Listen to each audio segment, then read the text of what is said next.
Hoje nós vamos continuar falando do planejamento da vida, da família e da própria carreira ou dos negócios, né? Esse vai ser o foco da do nosso treinamento de hoje.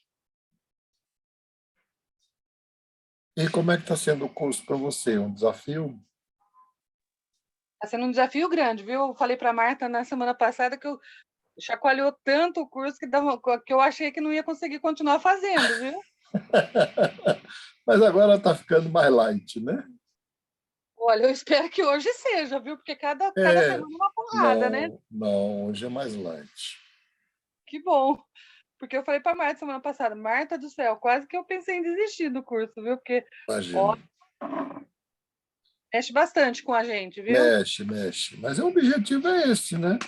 Se fizer e terminar igual, não valeu a pena. Entendi. Então, Para ler os capítulos do livro, isso eu consegui fazer, né? e Consegui, como é que tá? Você gostou do livro? gostei. Nesses capítulos que você pediu para ler agora, ele mexeu mais com o interior da gente, né? É, exato, é. Eu percebi que o livro chamou mais a atenção da gente para o ego da gente, né? Não para as coisas assim que É, você faz no dia a dia, mas para você ter mais atenção com você mesmo do que com as outras coisas, né? é isso mesmo. Pois bem, A Marta achava que não ia conseguir, viu? sim, chegou a Kessia também, então nós já temos coro. Nós vamos começar. Chegou a Isabel também, amiga da Kessia, seja bem-vinda, Isabel. Obrigada. Né? Espero que Boa vocês noite. estejam. Alguém aqui conseguiu fazer o diário de bordo ou ainda estão olhando para ele e esperando um tempo melhor? Eu estou no processo. Ah, Fiz de um tá. dia só. E como é que foi? É legal, né? É gostoso porque faz você pensar, né? Então, tem coisas do dia a dia que a gente vai só empurrando com a barriga, né? É, E aí, quando você senta para poder analisar e fala assim, ah, como que meu dia vai ser produtivo? é. Você listar isso acaba te forçando um pouco mais a você realizar no dia seguinte. Sim, porque você já se programa, não é? Sim, O objetivo do diário de bordo é fazer você ir criando uma agenda, né? Tem alguém ali no iPhone, seja bem-vindo. Eu acho que não sei como pronunciar o nome dela direito, né? Então, seja bem-vindo. Então, aqui, hoje nós vamos falar sobre planejamento da vida, da família e da carreira.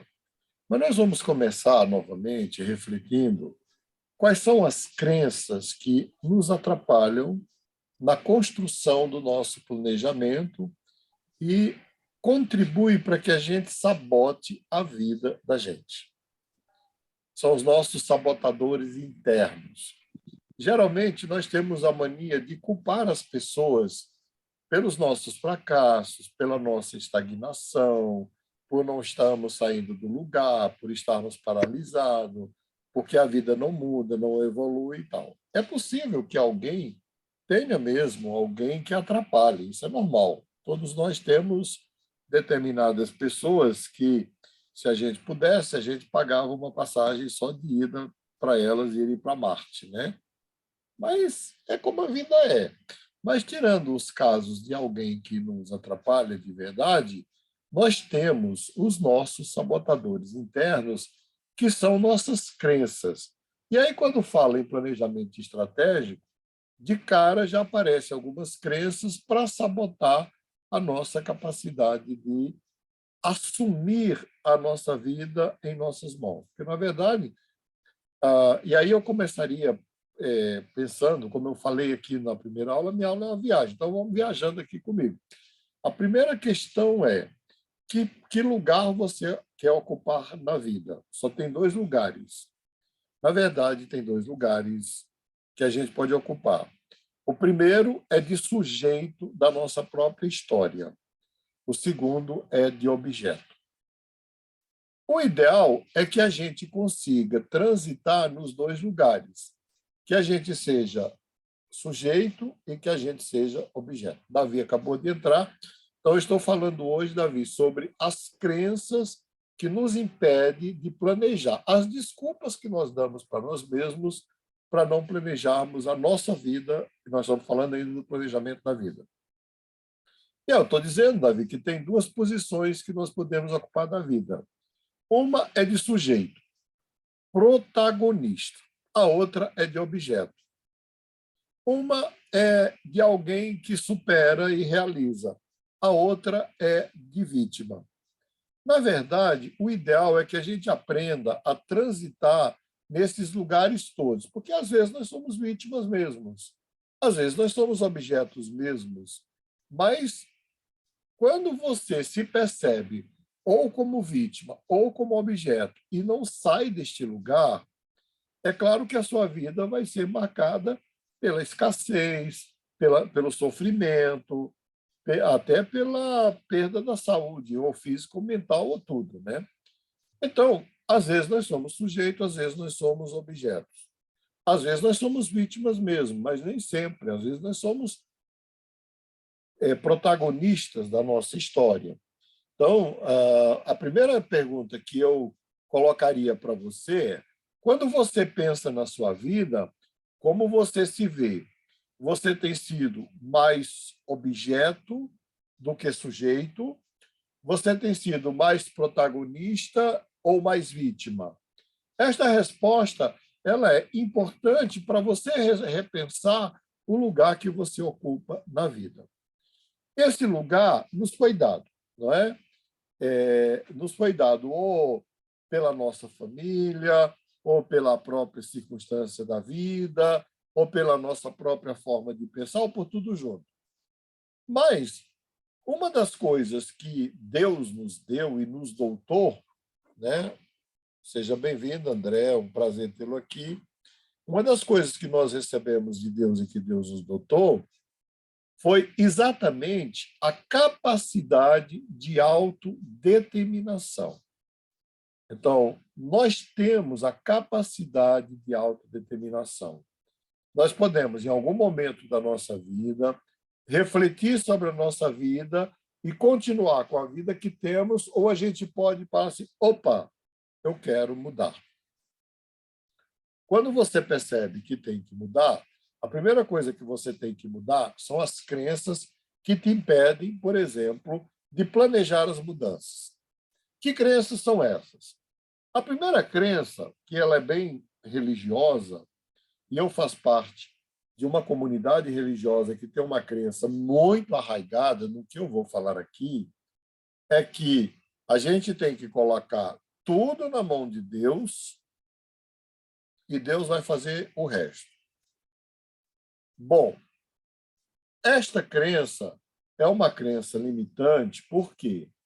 Porque mesmo quando você analisa os textos sagrados, né, do cristianismo, seja do Velho como do Novo Testamento, parece-nos que Deus delegou a cada um de nós a capacidade de autodeterminação e de escolha dos caminhos que nós vamos seguir.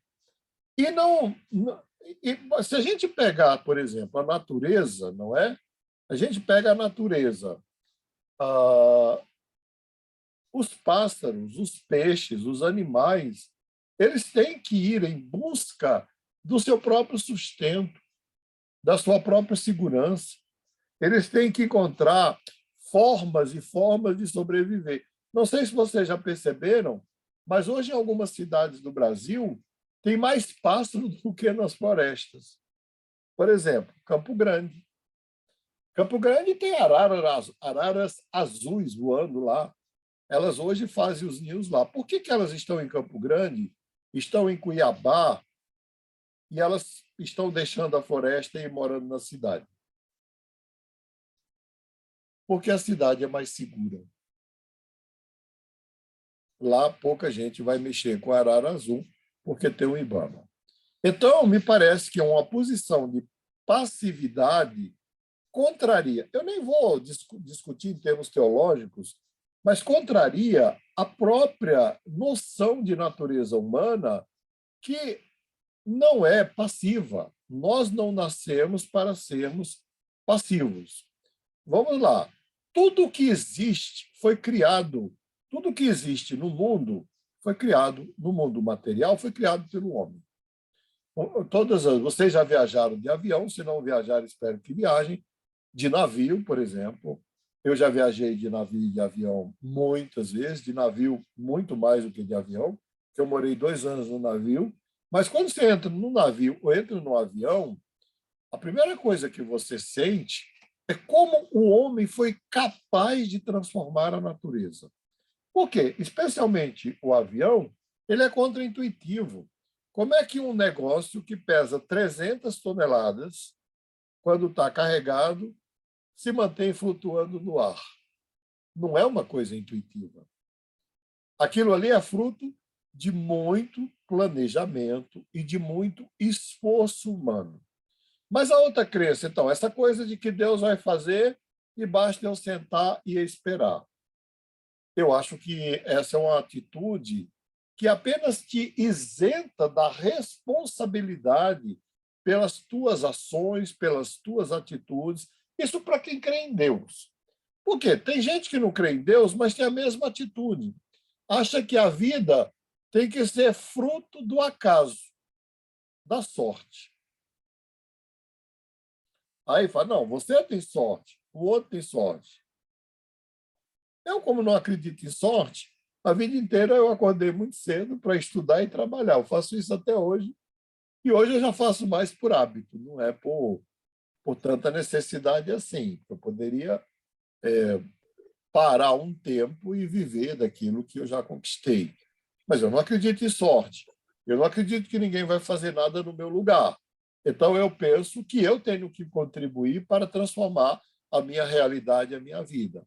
Então, a ideia de que Deus vai fazer, a natureza vai resolver, a vida vai resolver, eu escuto, vamos lá, eu escuto de grandes executivos falando assim, não, eu cheguei num ponto que eu vou deixar a vida me levar. É bonito isso no samba, não é? Mas vamos lá, não sei se vocês estão ouvindo barulho. Estão ouvindo barulho? Não. Tem uma mega obra do metrô na frente daqui do meu apartamento. É 50 metros. Eles cavaram um poço imenso e nós fomos avisados que o tatuzão vai passar e vai passar exatamente debaixo do meu prédio.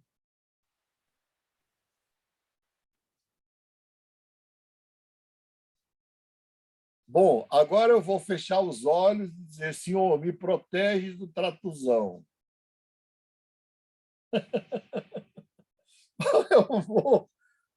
Ou eu vou me preparar, duas coisas podem acontecer, né? E como o nosso curso ainda tem 2 meses, vocês talvez até assistam o que eu vou falar aqui. Duas coisas podem acontecer. A obra pode ter sido bem planejada e o tatuzão não vai abalar este prédio, o que eu não acredito. Não é? Porque nós aqui não temos esse costume de fazer um planejamento tão sofisticado, nem numa obra como essa. Ou a obra vai passar aqui e o prédio vai sofrer algum tipo de abalo. Ou a obra vai passar aqui e vai inviabilizar a moradia no prédio. São 3 possibilidades. A pergunta que não quer calar é: vocês acham que eu vou ficar de braços cruzados esperando o tatuzão? O que vocês acham? Não. Desde o momento que eu soube disso, que já tem 6 meses, eu já estou pensando no plano B. O meu plano B é, na hora que se configurar que o prédio tem algum tipo de risco, eu serei o primeiro a mudar daqui. Mas a minha cobertura vale muito dinheiro. Graças a Deus, vale mesmo. Porque é em Higienópolis. Mas a minha vida não tem preço.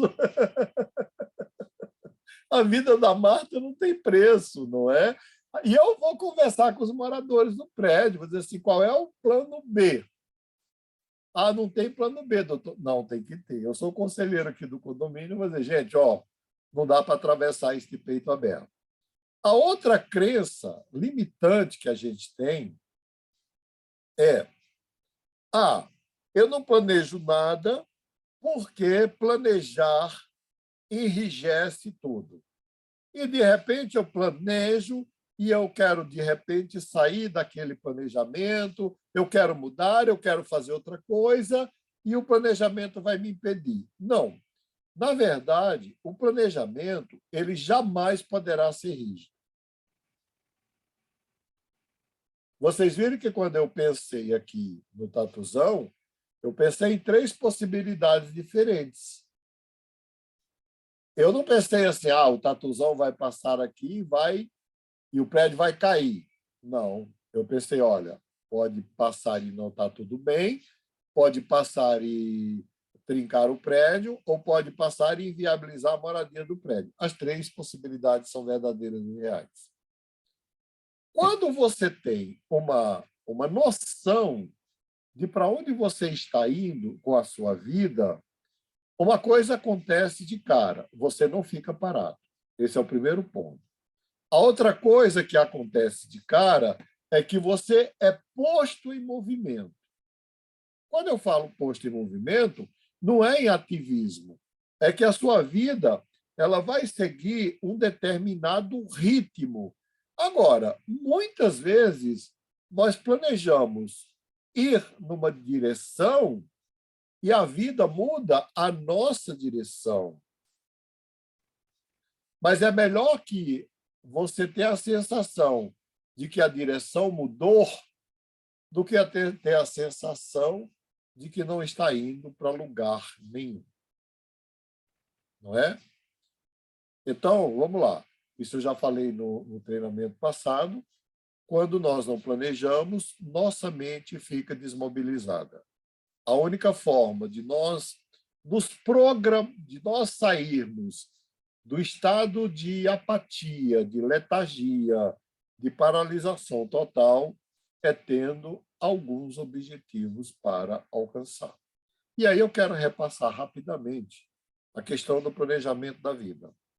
Para quem tem a noção de espiritualidade, eu acho que o primeiro planejamento que tem que ser feito é: o que eu quero para a minha vida espiritual? Eu prometi a Marilúcia que hoje eu não ia mexer muito com ninguém, mas eu também não posso cumprir essa promessa, não, Marilúcia. Vamos fazer meio a meio. A questão é a seguinte: quando a gente pensa em termos de vida espiritual, a gente está pensando isso independente da tua religião, das tuas crenças, da tua fé, mesmo que você não tenha nenhuma. Mas nós estamos pensando na capacidade que nós temos de transcender os limites de tempo e de espaço. E também nós estamos pensando que a nossa vida, ela poderá ter a noção de legado, ou a gente pode partir, igual um daqueles reis que tem lá na Bíblia Sagrada, que o sujeito partiu sem deixar de ser saudade alguma. Não é? E realmente tem gente que morre e não deixa saudade nenhuma. Mas vamos lá, como é que a gente pode pensar se a minha vida tem alguma noção de transcendência? Aí eu vou fazer um cenário bem triste com vocês aqui. O cenário triste é o seguinte: imagine que você vai viver e viver e viver e viver e vai morrer de velhice. Mas, mesmo assim, morrendo de velhice, quem estaria realmente no teu enterro? E estaria lá porque considera você uma pessoa realmente importante para ela. Vamos lá. Imagine que você viva até quando Deus permitir e um dia, já muito velhinho ou velhinha, venha a falecer. E a pergunta que eu faço é, e eu quero que você pare um pouquinho e pense: quem estaria lá? Por que alguém estaria lá? O que ele iria fazer lá? Dizendo de uma forma mais dura, será que teria alguém que estaria lá porque realmente considera você importante para ela? Eu geralmente penso que nós devemos, neste dia terrível, ter pelo menos 12 pessoas. E isso nos faz pensar no seguinte cenário: se eu sou capaz de pensar que naquele dia fatídico vai ter 12 pessoas ali, é porque eu tenho essas 12 pessoas.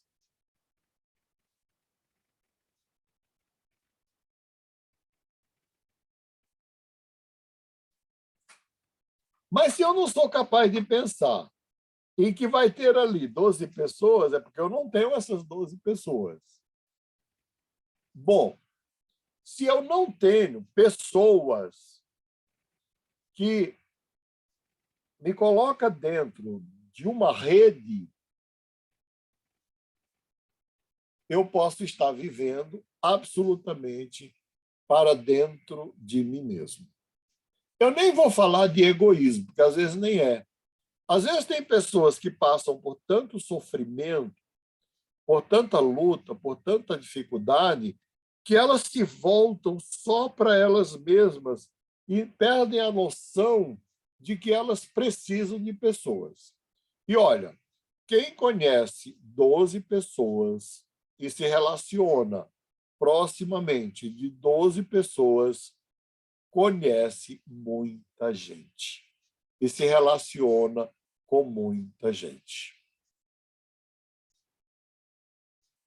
Vocês concordam comigo? E quando você estuda a vida das pessoas que realizam coisas, que constroem coisas, que empreendem, que são capazes de fazer algum tipo de diferença, estas pessoas, elas nunca fazem isso sozinhas. Os momentos em que eu me senti realmente importante como pessoa, e eu me senti mesmo, foi nos momentos em que eu agreguei pessoas e gerei empregos. Eu vivi 2 momentos assim. Um foi quando eu construí e coordenei a criação de um curso de psicologia no Instituto Brasileiro de Medicina e Reabilitação, no Rio de Janeiro, em 1992, no meio de uma grande recessão. E o outro foi em 99, quando eu criei a Escola Superior de Teologia da Universidade Mackenzie, e que eu contratei 62 pessoas no meio de uma grande recessão. Isso mexeu tanto comigo que, em 2014, eu cheguei à seguinte conclusão: eu posso criar agora, que eu vou me aposentar, não é? Eu posso criar algo só para mim. Uma empresa ou um empreendimento que mantenha a renda da minha família e a minha. Mas eu estava caminhando na Paulista e lembrando que foi em 2014 que começou toda essa crise e essa recessão que nós estamos vivendo, não é? E aí eu falei assim, peraí, eu empreendi para outras instituições exatamente na recessão. Hoje eu tenho recursos e eu tenho capacidade, habilidade para gerar empregos no meio de uma recessão. E naquela época eu pedi a Deus para gerar 7 empregos. E eu já gerei os 7 empregos, diretos e indiretos.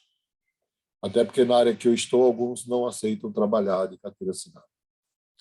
Veja bem, uma pessoa não consegue... Bom, e aí eu estou novamente agregando pessoas, agregando pessoas. Quanto mais pessoas eu agregar em torno do projeto que eu estou criando, mais o projeto se fortalece, mais eu encontro sentido na vida e mais recursos passarão por mim para que eu possa administrá-los da melhor maneira possível. Então, quando a gente fala em transcendência, a gente não está falando só as pessoas, em geral, pensam assim, transcendência é me preparar para morrer. E muitas religiões, realmente, muitas pessoas investem tempo, investem dinheiro, investem tudo que pode, tudo que tem, para se preparar para morrer. Vocês realmente acham que eu quero me preparar para morrer? Eu tenho cara de quem vai se preparar para morrer? Fala sério. Não passa pela minha cabeça. Então, se eu tenho que investir tempo, investir recurso, investir dinheiro, eu vou investir para me preparar para viver. A única forma de morrer bem é vivendo bem. Sabe o que eu descobri na minha clínica de psicológica como terapeuta ao longo de 40 anos? Que medo da morte não existe. Sabe quem é que tem medo da morte? Quem não consegue viver a vida que tem para viver. Quem tem a sensação que está sendo roubado, que está sendo subtraído, que está vivendo a vida que não é dele, sabe? Aquela coisa de que a vida é falsa. Mas eu nunca encontrei no consultório alguém que está vivendo com medo da morte. Na verdade, eu cheguei à conclusão que o medo da morte esconde o medo da vida. Quanto mais medo o sujeito tem da morte, mais medo ele tem da vida, ou teve. Porque quando você está vivendo a sua própria vida, é como se nem você devesse nada à vida, nem a vida devesse nada a você.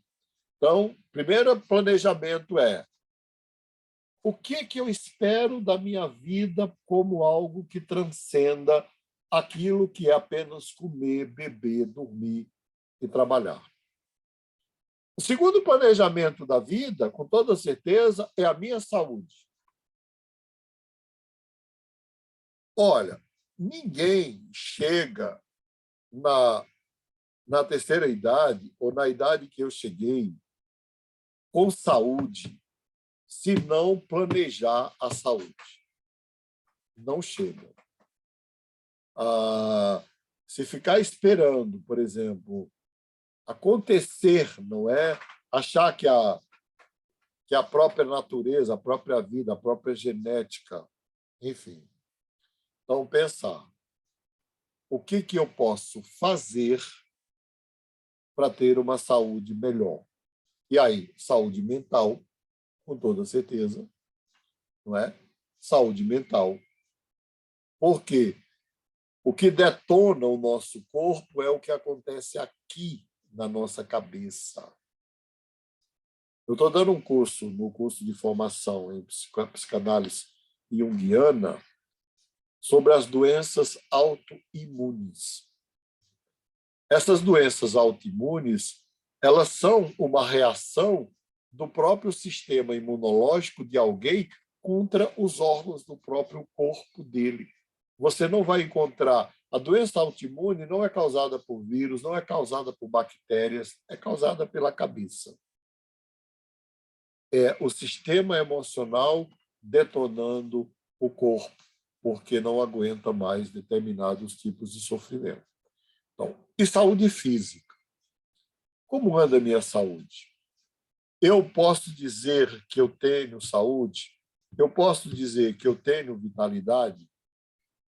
Hoje é um dos dias que eu não trabalhei muito, mas eu estou trabalhando desde as 8 horas da manhã e eu já tenho 65 anos de idade. E já caminhei 5 quilômetros hoje, 4 com a Marta, e eu tenho certeza que Marta caminhou mais do que eu. Na verdade, eu tenho que ter uma noção de que eu preciso cuidar de mim. Essa é a última questão. Eu tenho que cuidar de mim. Que foi a questão que o Davi colocou. Mas, e se não cuidaram de mim, é possível aprender a cuidar de mim? É. Porque você já tem a capacidade de perceber exatamente o que é que você precisa para viver melhor. Então, sabe quando é que... Às vezes eu tenho um paciente que fica comigo 6 meses, 1 ano, 2 anos, 3 anos, 4 anos, muitos ficaram 7 anos. Sabe quando é que muitos pacientes saem, eu sei que eles jamais voltarão para análise, é quando eles descobrem que eles têm um cuidador interno, que eles não precisam de um terapeuta para cuidar deles. Nem mais da mãe, nem mais do pai, nem mesmo de ninguém, que eles são capazes de cuidar deles. Então, é necessário descobrir este cuidador interno e desenvolver uma capacidade de cuidar de si mesmo.